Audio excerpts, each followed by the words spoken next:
Welcome to Money Conversations with KJ. KJ is a lifelong entrepreneur who's made a lot of money, lost a lot of money, and found his way back again. If you're looking for a sterile how-to, you're in the wrong place. KJ and his guests will walk you through real-life situations told by the people who live them, and they are as messy as they are inspiring. Each episode will offer lessons learned, advice on how to replicate successes and avoid pitfalls, and a new perspective to power your financial literacy. Far from a one-size-fits-all, this podcast can help you build a roadmap to your personal promised land. Milk and honey for some, whiskey and steak for others, and remind you that you're not alone on this journey. Well, hello, everybody. Welcome back to the show. I'm your host, KJ. I'm really excited today about my guest because, one, she was really nervous about coming out here like some of my guests are, which is fine because I know when we all finish, everybody's like, wow, that was cool, right? And so I'm trying to set her at ease. But I'd like to welcome Ms. Melva Mendoza to the show. Welcome, Melva. Hi, thank you. I'm very excited and nervous. Excited and nervous. That's okay. Listen, we're just going to have a good conversation. The people that are out there listening, hopefully what we're trying to do is get people to get good takeaways, right? I truly believe, because I have listeners all around the world, that there are parallel stories, right? So whatever your story is, there's somebody out there hopefully listening that will learn something and have a good takeaway from it. And so that's why we do this, right? And so hence, it's called Money Conversations with KJ. We're going to talk about money today and your journey with money and where you're at, how you got where you are today, and maybe where you want to go, right? And so my first question, typically with most of my guests, is how old were you when mom and dad sat you down and talked to you about money and taught you what to do with it? Actually, we never had a conversation about money. We probably because, how they grew up. We're from a small town in Mexico, so there is not much. And back on the 80s and 90s for me, TV was the only media out there, no phones, no internet. So it was just no more work hard, study hard so you can be someone in the future and you have a career. Right. So that's pretty standard. That's the answer I get with 99% of the people that I talk to. No, mom and dad didn't sit us down and talk and teach us about money. So now that means we all have to learn, like you said, either through TV, maybe friends, especially, in the era of 80s and 90s before, the internet, right? And so as we're trying to figure this out, all we do is parents are saying, go work hard. And so other than go work hard, any type of, let's call it maybe advice, did mom or dad give you at any age? Or did they just flat not talk to you about money? My mom probably, she will save money, but instead of saving, it's more like hiding it in case if you need it in the future. But that's about it. She will get a couple of 100 pesos here and there and then just put them away. And so you recognize that, you saw that. Yes. At what age did you recognize? Because, right, we start growing up, we're kids, 3, 4, 5, 6, 8, 10 years old. How old do you think you were when you recognized, hey, mom's putting some money away. She's hiding money. Now, and who's she hiding it from, right? And like you said, and then using it later for whatever, right, an emergency or wanted something specific. So how old do you think you were when you recognized that's what mom was doing? I think around 9. Around 9. 8, 9. Did you ask her? Would you say, hey, mom, what are you doing? Why are you hiding that money? I never asked, but, I will saw her pulling out from little hidden places. Right. And then if she wanted to buy something extra or things like that, and I was like, oh, okay. So did your dad know that she was hiding money? Well, my dad, he was working here in the United States, and my mom was taking care of a business. So they started a business while he was here in the United States. And then once the business took off, then my dad moved to Mexico. So when we were little, it was more my mom around us.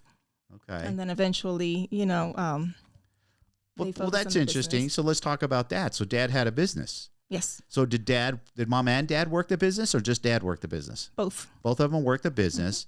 Mm-hmm. And how old were you when do you remember that they started the business or you just remember they've always had a business? No. I was probably 7 when they started it with my mom. My dad will send money and then my mom will start because they had this little Ace store, a little bit of auto parts, a little bit of construction, a Right. little bit of gas. They used to sell gas too, like Oh, wow. you name it. They will Okay. have it in that little store. So at the beginning, I remember that it was probably like 1 or 2 clients per day. And Wow. then that Built started up. building up until my mom told my dad, hey, I need help. And Right. then my dad just left everything here in the United States and then moved Move back to run the back business. to Mexico. Yeah. So it's interesting because, I mean, I come from a family of entrepreneurs, right? Always own business. So that's pretty young age, 7, to realize mom and dad had a business. So that's being an entrepreneur. But you correct me if I'm wrong. I really believe that the Latin culture, entrepreneurism, is a lot stronger than it is here. Well, maybe not in the U.S. today. In the last 5 to 10 years, entrepreneurship has grown immensely. But 20, 30 years ago, right, most people just, let me go get a job, right? But it seemed like in the Latin culture that it was normal, like, I want to do my own thing. Do you feel that way? Yes, especially for them. When I was little, I didn't know. I thought they were a little different because usually what they do over there, they just or either have a farm Mm-hmm. or they harvest the land, and it's just But my parents decided to just have this little store, which Right. I was like, oh, interesting, but for them, it worked Did really you well. work the store? Yes and no. My dad was very, because, being a girl, and he's like, no, you girls go to the house and help mom. But yeah, it was more like protected. So, all right. So, how old were you? Because, I mean, from my understanding, how old were you when mom and dad brought you to the States? Well, actually, I was born in the States. Okay, you were born here. Born here. Then when I was around 3, my mom moved back to Mexico, and I grew up there. So Okay. So, how old were you then when you came back? when I came back, it was 19. You were 19. 19, moved to Houston, Texas, and I didn't like it. I couldn't adapt. I didn't speak English, and I was like, yeah, it was. What so made you come? What made you different. come here? What was the, like, I want to go to the U.S.? Kind of forced. Oh, really? Yes. It was a situation with my sister, and they came here for quinceañera, and they had to stay. My sister and my mom. So then, my mom was like, okay, you go and help your sister. But at that point, I was already 19, so I couldn't get to high school or anything, so I had to do my, get the GED Right. and try to, go to college here. Right. But it was a little hard because language barrier and then also, when you get the GED, you don't do your regular classes that you will go Right. when you go to high school. So it was a little bit limiting. It would take me years to finish. And I was like, no, I don't. If I go back to Mexico, So across this journey, this cost money, right? You had to move to the U.S. Mm-hmm. That was going to take money. You got here. You're 19. So are you supporting yourself, or are your parents supporting you from far away?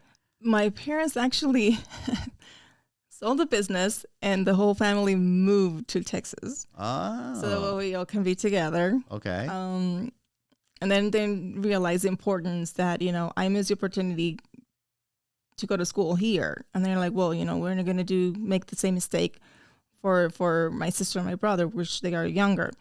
And they moved, and they had the opportunity to go to elementary and so they went high school. They went to regular school. They did the whole 12-year deal. So okay. So but you're here. You're 19. Are you figuring out what I finished? I got a GED. I've got to go. What? I've got to go work and start making money. Yes. And what was your motivation? What was your goals when you back then, if you can remember? What exactly did you want to do, or you hadn't quite figured it out yet?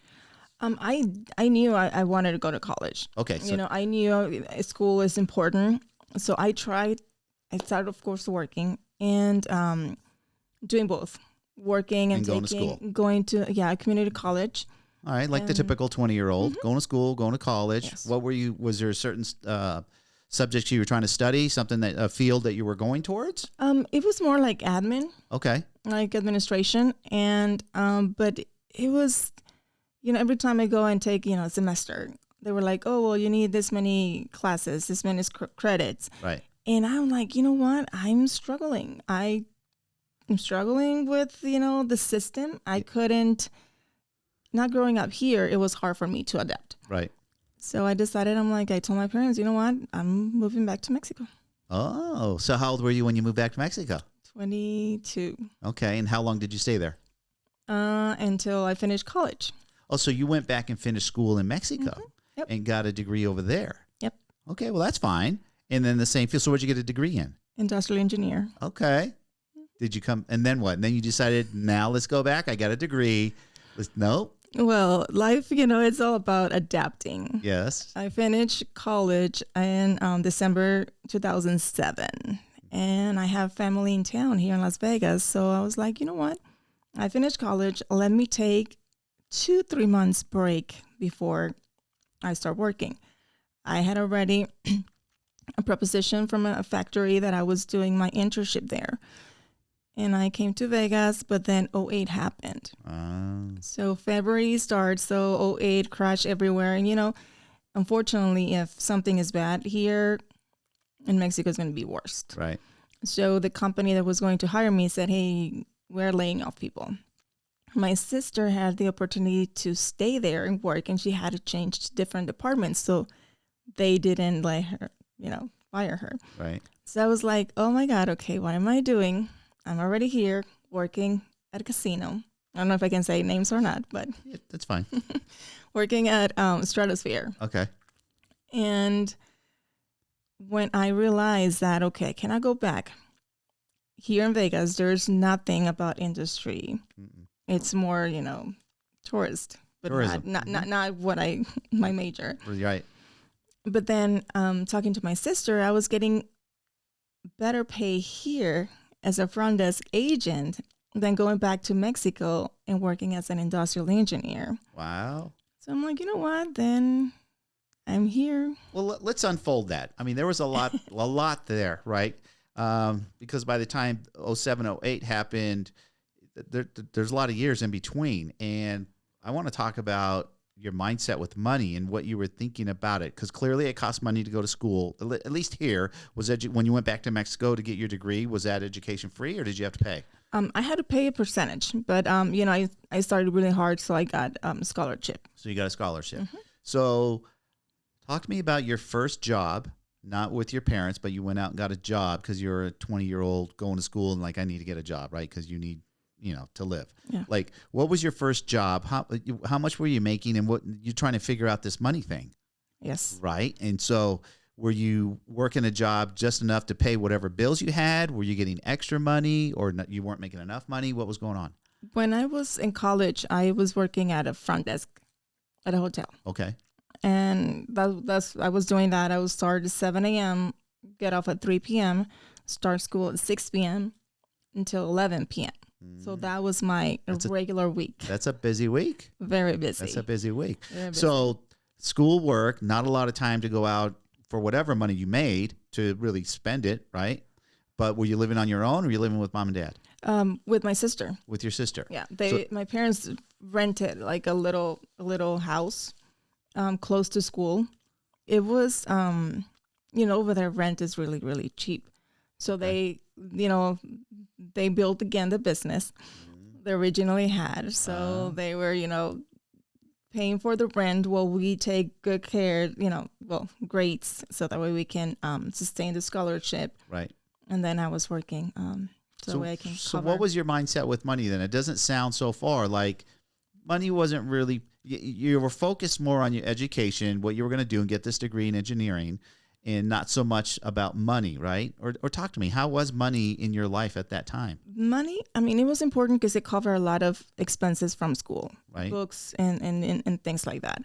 But to be honest, like, oh my gosh, I'm focusing on money. No, like it was, the idea was to finish and finish with great grades. Right. But at that point, it never, I was managing and I know I needed money to survive, but it was not like a priority about money. Well, what were your goals? Again, I'm just trying to get in the young mind of a 20-year-old who's kind of been bouncing back and forth in Mexico, right?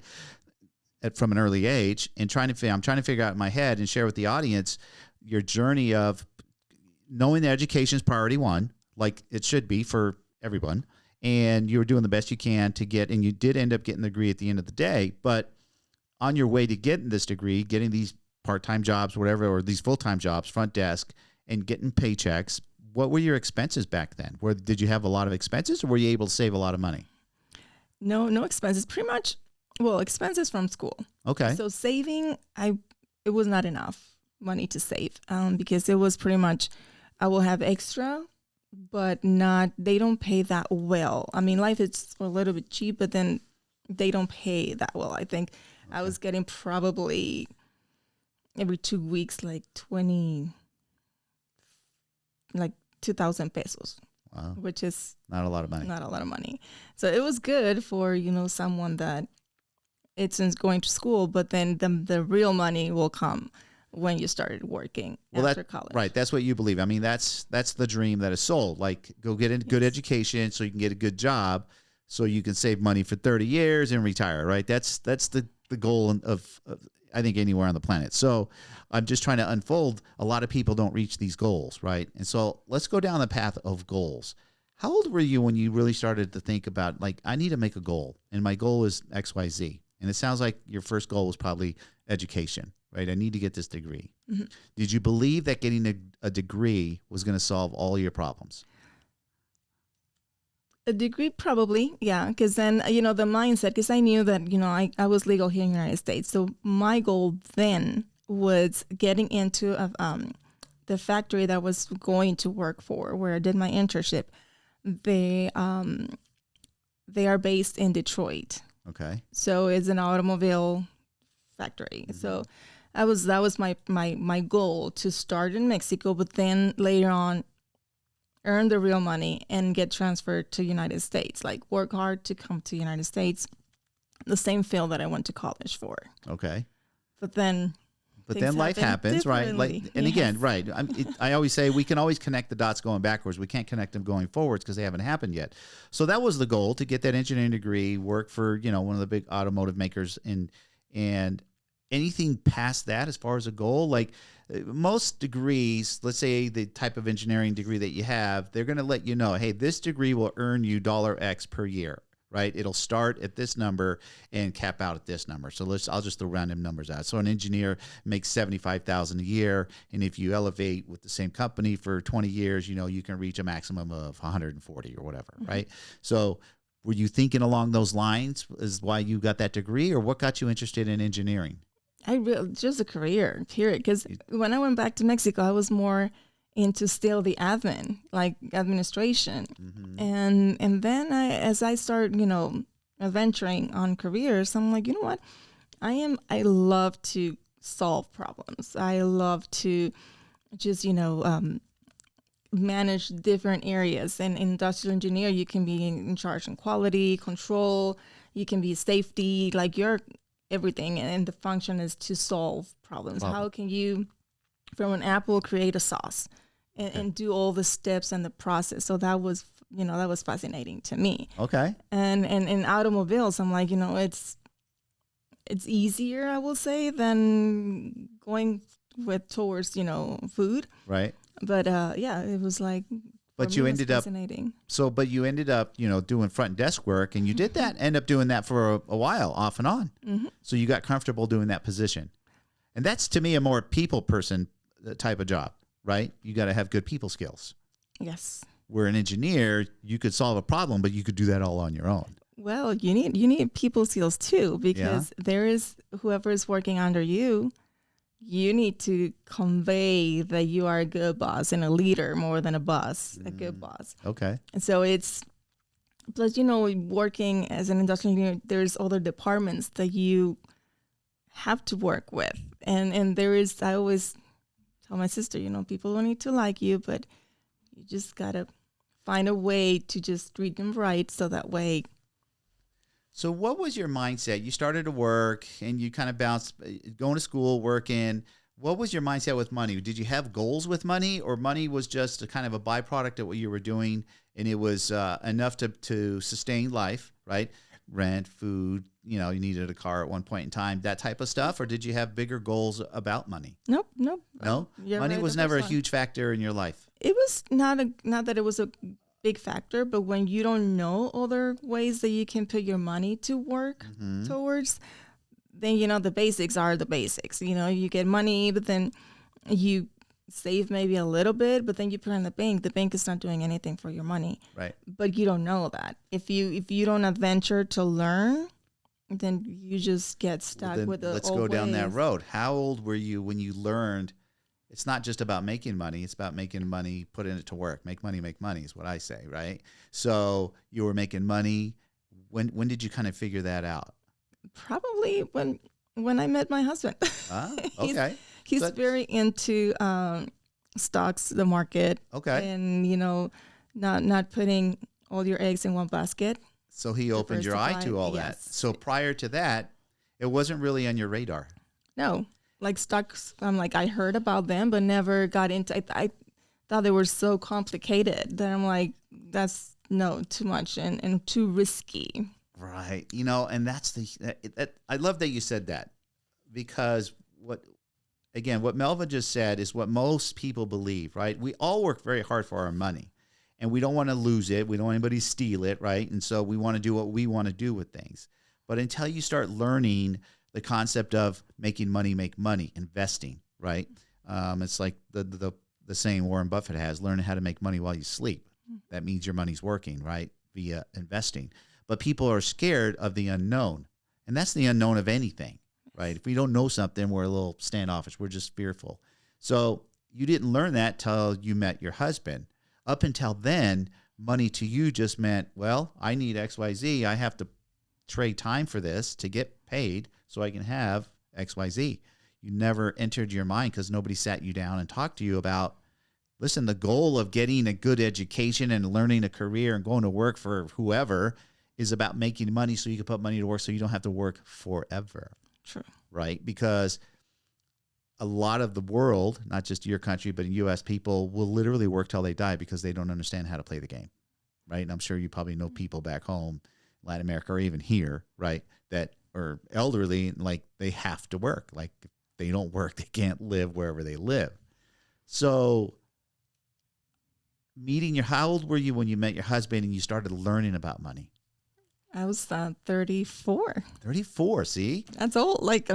Well, you know what? It is a little bit late in the game to learn it, but I have learned through conversation that it is typically around the age 30 where people will reflect that, well, you know what? I'm 30, 31, 32, plus or minus a couple of years of 30, that what am I doing here? I'm just kind of spinning wheels. I'm working, I'm making money, I'm buying whatever, and like, what's really my future with money? It's around the age 30. So you're 34, you met somebody who was in the field of investing and making money and open your eyes to it. Can you remember that first conversation that you had with your husband about it? And was it exciting? Was it scary? What was it? No, it just started when I noticed that he will get excited some days. The stock market was great. Or Right. some days they were like, oh, like I lost money. Things like that. And I'm like, what are you doing? And he started telling me and teaching. And the beauty started when I put some money. We opened an account. Mm-hmm. I put some money. And within 6 months, I doubled the money. And I was like, oh, okay, now I get it. Now you get it. You made money only because you put money somewhere. You didn't actually do something for it. Nope. Right? Just- Now, the money that you took, whatever that chunk was, that's not the point here. You saved $X and you got probably just curious, and your husband said, listen, park this here, and 6 months later it doubled, which is an awesome return, right? To get 100% return in 6 months is amazing. So that got you excited. Like, wait a minute, there's other ways to make money besides trading time. Yes. And that's what most exactly. people do, is just trade time for money, right? Go clock in, give your hours, get a check at the end of the week. When did you understand, when you doubled your money, did you start to dive in to educate yourself even more? Did it excite you that much, or was like, that's cool, I'm still going to do my JOB over here? That was just kind of cool. What did you think about that? Of course, it excites you because they're like, well, instead of because the idea usually, your savings account is to save money, which is not true. Like you, you didn't have thousands, so you can see that little bit of money growing. And then that's when I realized, okay, savings is not actually savings. And No.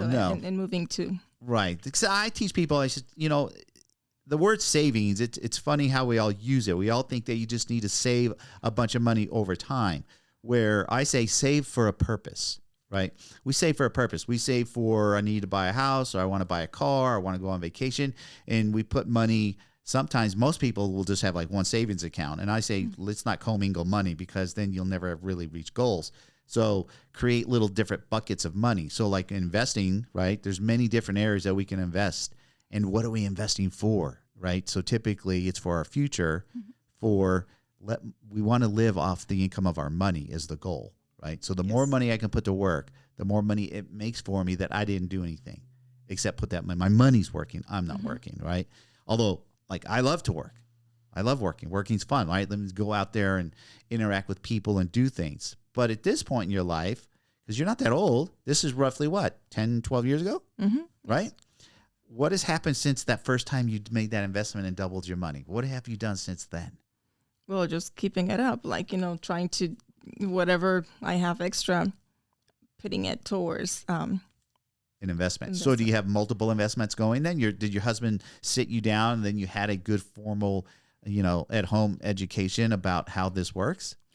Yeah, like we use one like portal. I don't know if that's how you say it, but then different accounts, like different sections. Some are a little bit more riskier than others that will bring more return.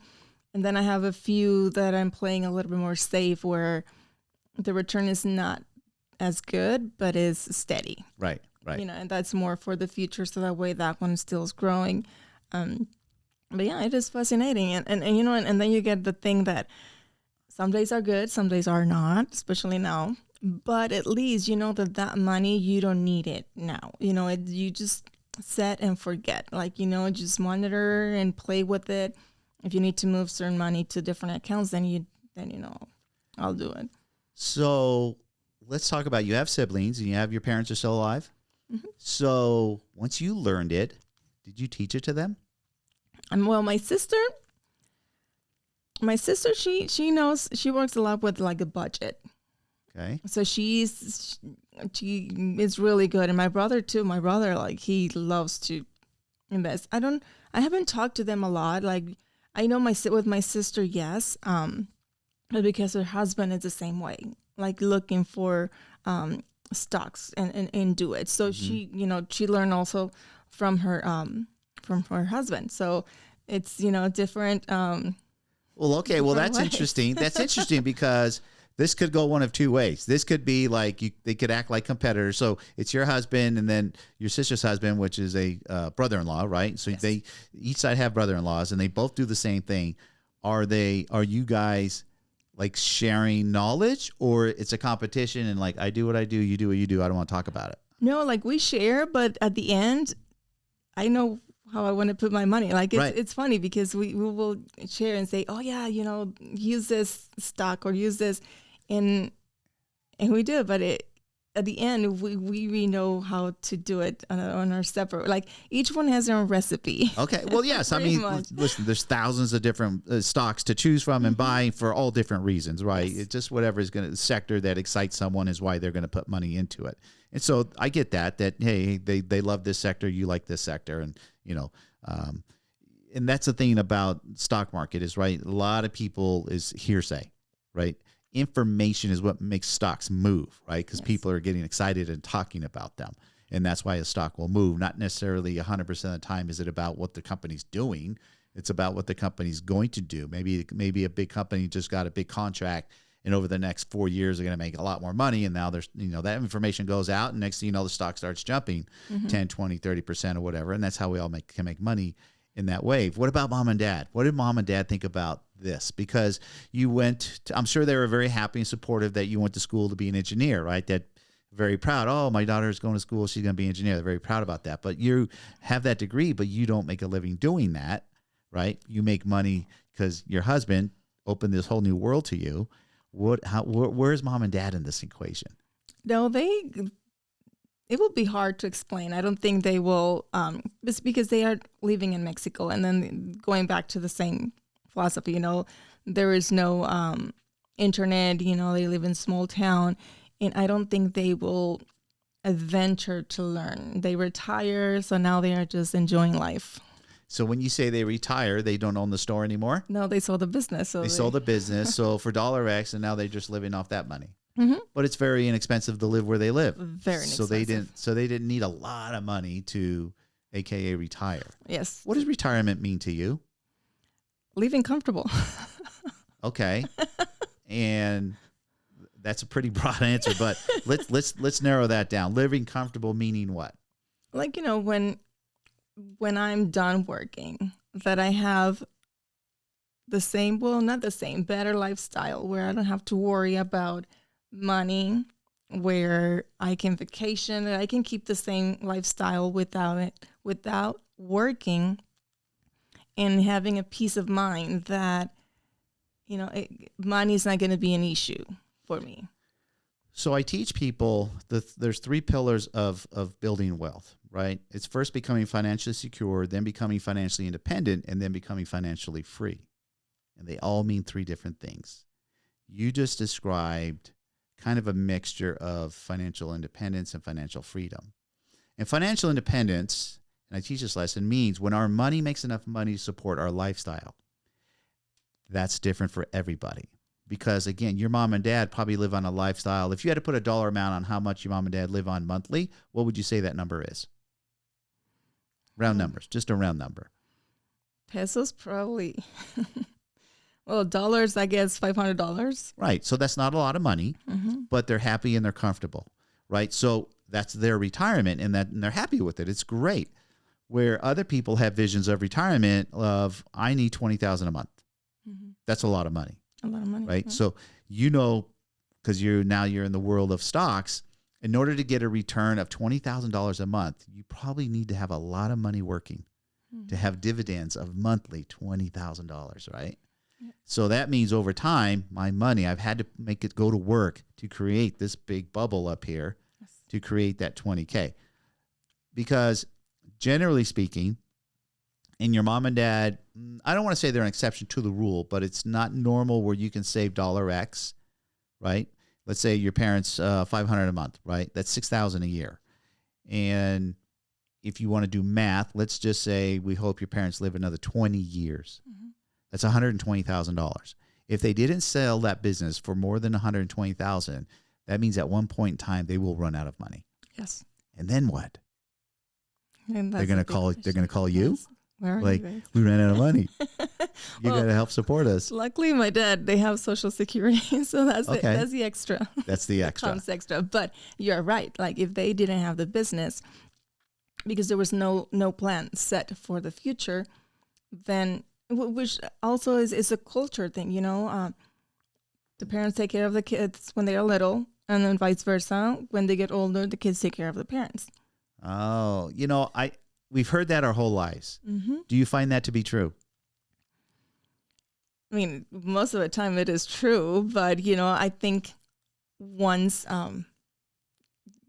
you explore other options, like I don't have kids, so I cannot play that role, that my kids are going to take care of me. So I need to take care of myself. So that's why setting a plan, it's very, very important. So speaking of plans, so do you have, at this age, at this point in time in your life, do you already have a goal, a plan set up? So at whatever age you believe that you want to retire, that you will be fine after that. Do you have that plan? Yes, working on the plan. Working on that plan. Yeah, we're setting up, but sometimes like right now, getting turns in a different way with the economy. Mm-hmm. But there is a plan in place. And that plan came in place because of your husband? I would say so, yes. Yes, right? I'll give the credit to him. And again, because I just want to teach people that, we grow up, mom and dad typically don't teach us, about money, what to do. We have to kind of figure this out as we're growing. And then I find that age 30 is when we reflect, holy crap, I need to start learning what are really the rules of this money game here that we're playing, right?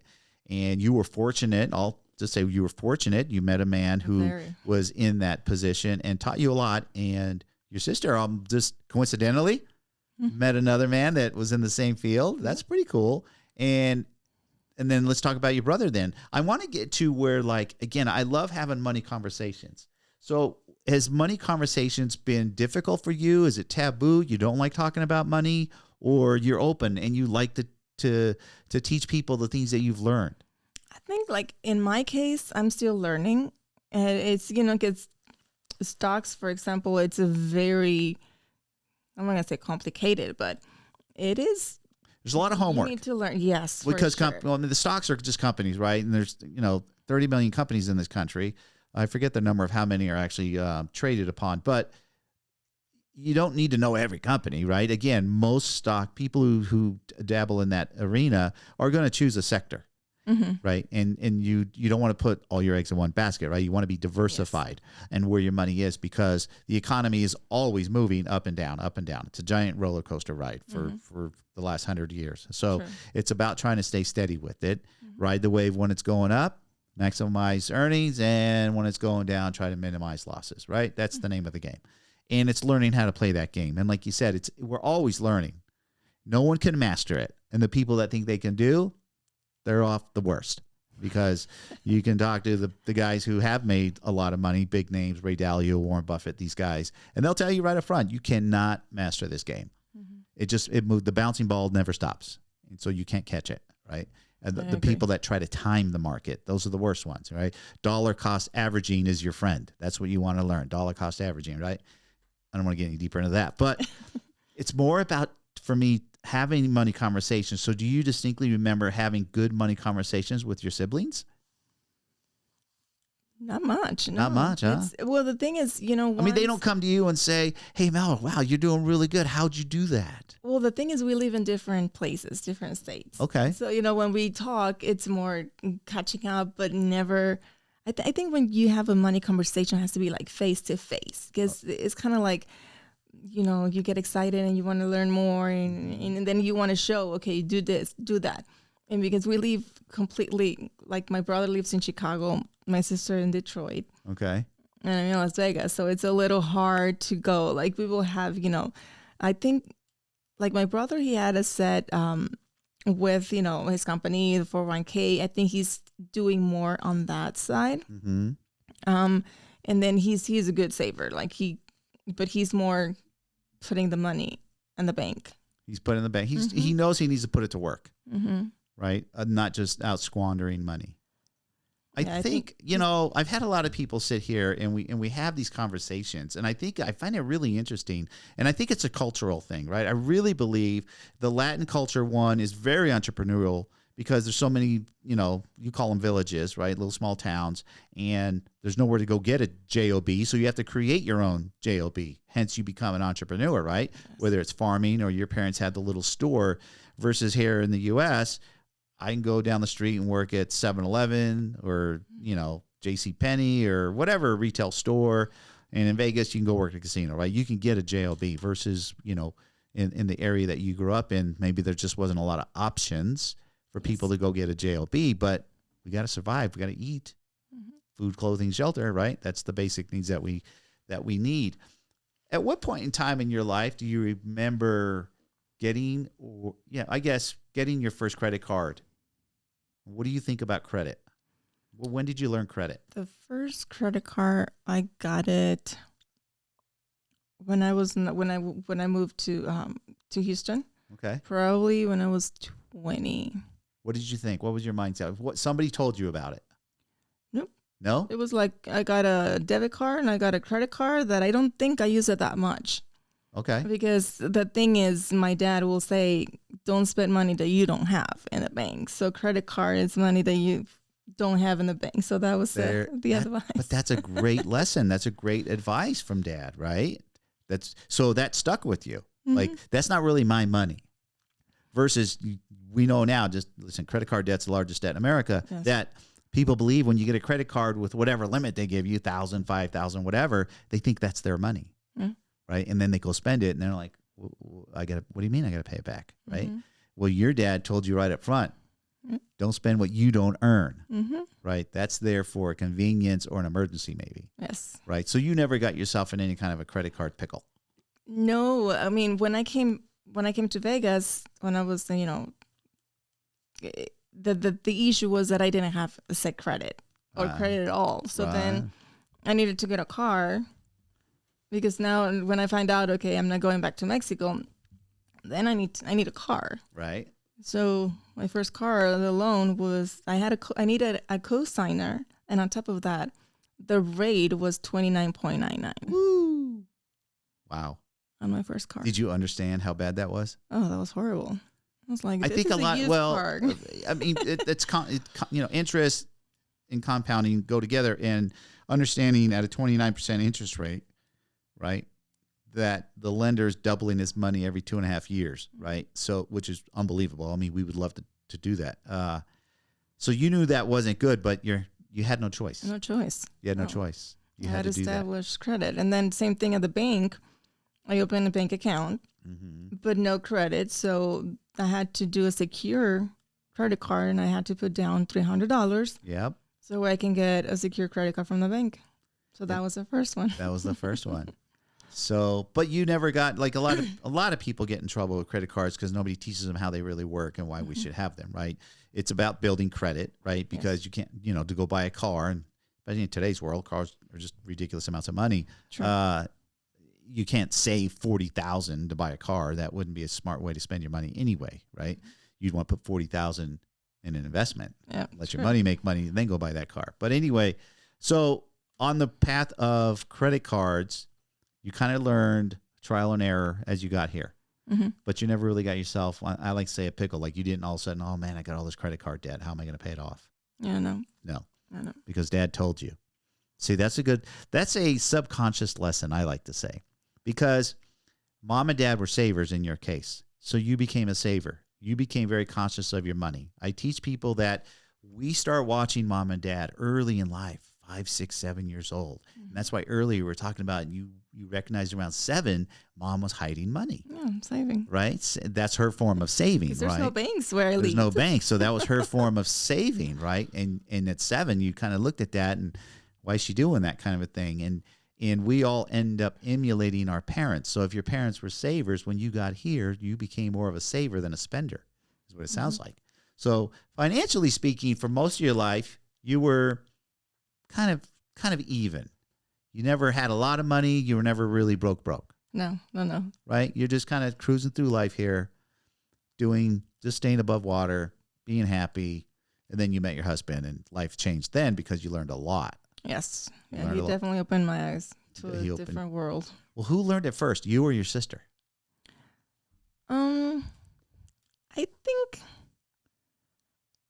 that's a good question. I think me learned it first, but it took me a little bit to completely understand. I was more like following him. Like, he will say, okay, yeah, put your money here, put your money there. You do this, do that. So he was the mastermind. Yep. For me to understand, I thought it was very, very complicated. And then my sister, then a few years later, that's when she met her husband. And then I think, it was a matter of a few years. But for me, at the beginning, I didn't understand that well. So I pretty much trusted him. So, but you, at some point in time, you and your sister had to have had a conversation, right? Where you said, yeah, no, my husband's taught me how to make my money, in the stock market here.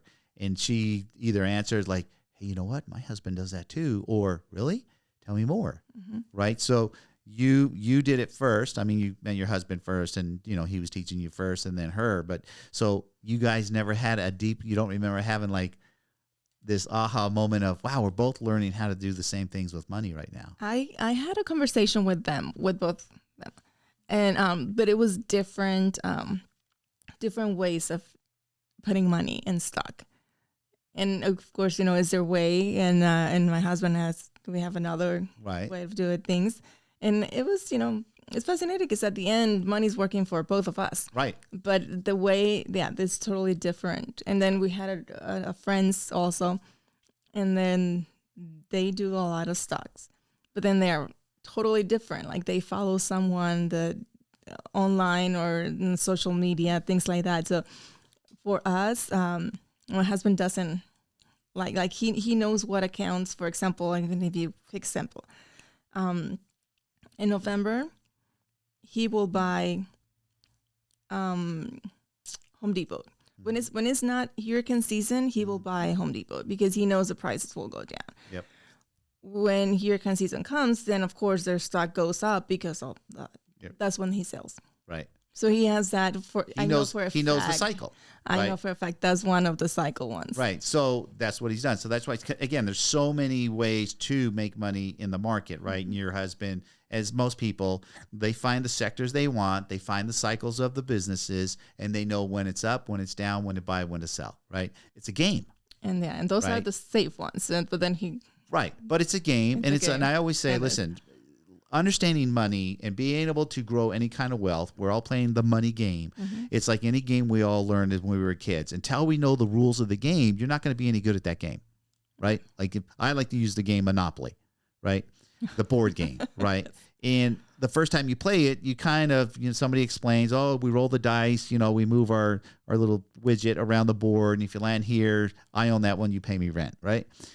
And we learn that game, but you have to play that game. Everybody's a little different, 6, 8, 10, 12, 15 times until you kind of like, oh, I really understand this game now. I want to buy these properties over here, not these. Well, that's the same with money, right? That we learn, and your husband in the market has learned. He's got his sector that he's mastered, that he feels comfortable with. It's his safe zone. I'll make more money at this season versus that season, that kind of a thing. And if you diversify, it's about always trying to be winning and not and mitigating losses, right? Yeah. But if you're in the stock market, you will have losses. There's no two ways about it. It's just about let's keep the losses to the minimum, because we don't know when policy happens and the government makes decisions that make, the market crash. And then you're like, holy crap, I didn't see that one coming, right? So there's a lot of variables. But my point for most people is, as I teach, you're either going to be a passive investor or an active investor. Your husband's an active investor. He's an active. Right? Passive, for you guys out there listening, is I want to stick my money in an index fund. That means your money's working amongst, if you're in the S&P 500 index, it's 500 companies. You own a little piece of 500 companies. You don't worry about what they do day to day. There's managers that do that. All you worry about is what's that fund doing. Your husband goes deeper than that, right? He's in the trenches, I like to call it, right? So for a lot of you guys out there making the decision of being a passive or an active investor, unless you're going to sit in front of your computer like your husband sits on the West Coast, it opens at 6:30 in the morning. You got to be ready to go, because things happen in microseconds, really. You got to be there watching the game. If you're a passive investor, you don't worry about that. You shouldn't even look at the stock market, hardly ever. You kind of will hear it on the news. Market was up today, or market was down. You're like, we're doing dollar cost averaging. I'm going to stay in it for the long haul, and I'll make money in the long haul, right? That's what I normally recommend with 99% of people, unless you want to get in that game because you love numbers, right? You got to be a numbers person to love to play that game. Yes. So in your case, you're in the mix in the middle because your spouse is playing an active role. You're playing a little more of a passive role, just on direction of him, right? And this is what, for you guys that are out there listening, if you go hire a financial advisor, a financial advisor is going to determine which one you are. They're going to determine where you should park your money, understanding that you will pay a fee for these people. That's how they make money. They make money on your money. Whether you win or lose, they make money. That's why some people love that field. I mean, they're getting paid either way, right? They don't care. I don't want to go too far down that road, because that's a giant rabbit hole. I want to talk about, if you think you're on track to retire, and do you have the numbers figured out, right? Because a lot of people, let's just take example,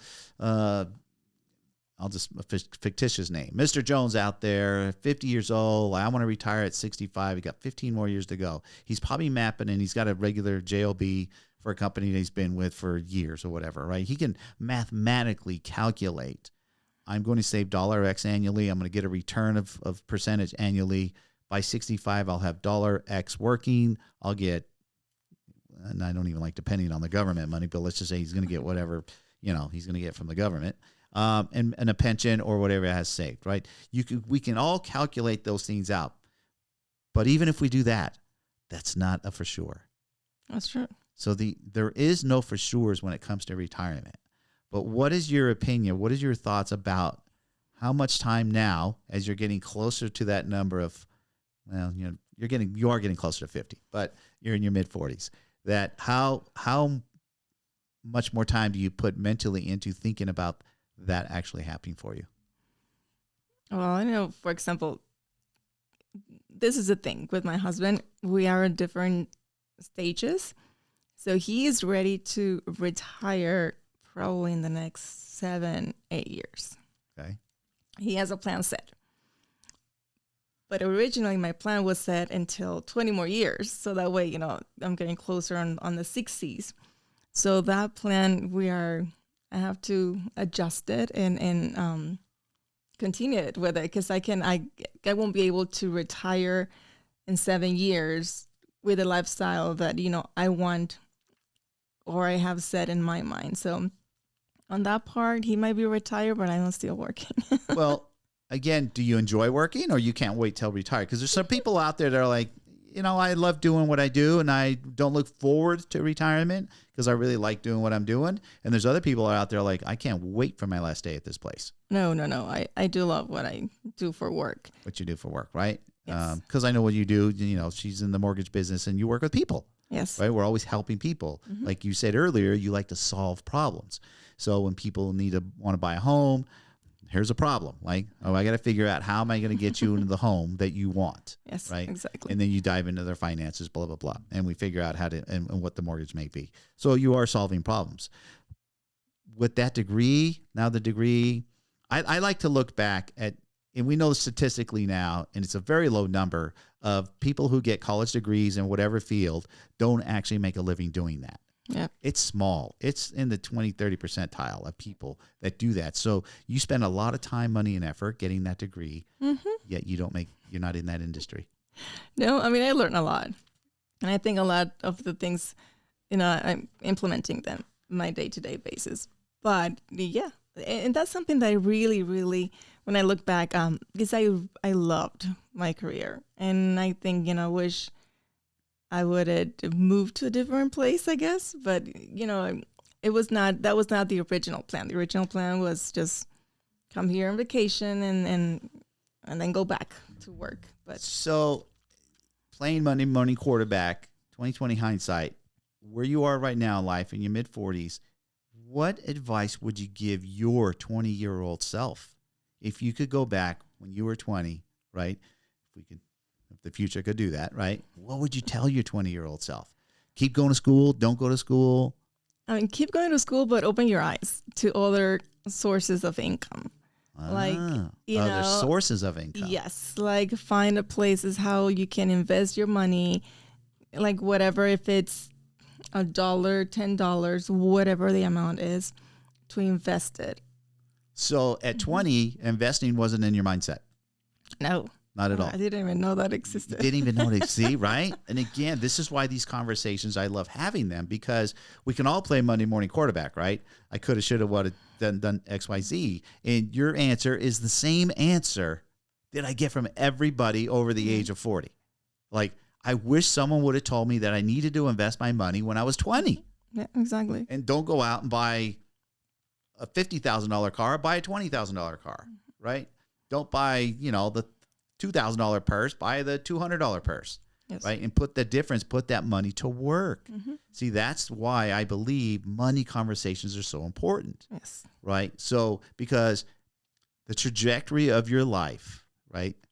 Again, I like connecting the dots going backwards. We can get to a certain point in our life saying, man, if someone would have shared that knowledge with me at that age between 18 and 22, I would have made a lot more different decisions. With money, right? I love that answer. That answer is just amazing.